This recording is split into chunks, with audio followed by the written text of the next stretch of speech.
Good day everyone, I am reporting page 23 and 25 licenses and license to operate PSTA. So there are two types of licenses. Number one is license to exercise security profession or LSP. Number two is license to operate or LTO. And there are two classes of LSP. A. LSP training personnel. B. LSP security personnel. So there are following categories of LSP.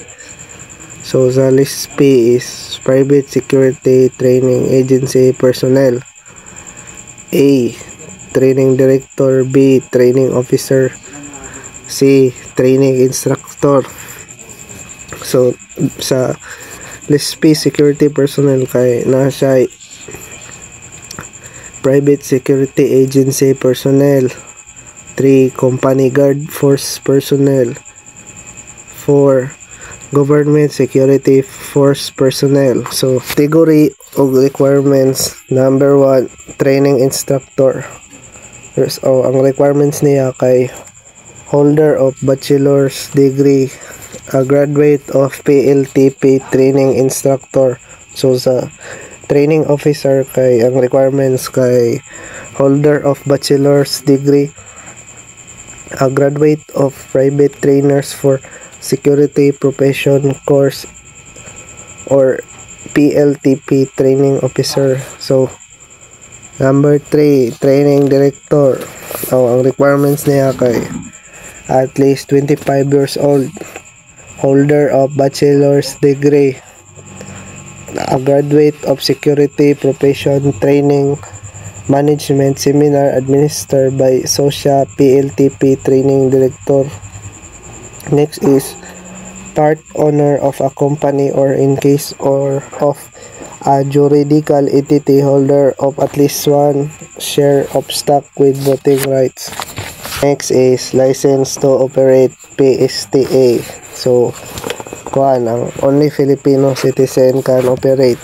So number 2 is a juridical entity wholly owned and controlled by Filipino citizens can organize PSTA and provide security training services. So requirement to operate PSTA. So reminder lang is no PSTA shall be allowed to conduct training to private security professional without securing a license to operate from SOSHA. So ang requirement niya sa applicant, valid training director LSP. Number 2 is notarized LTO application form.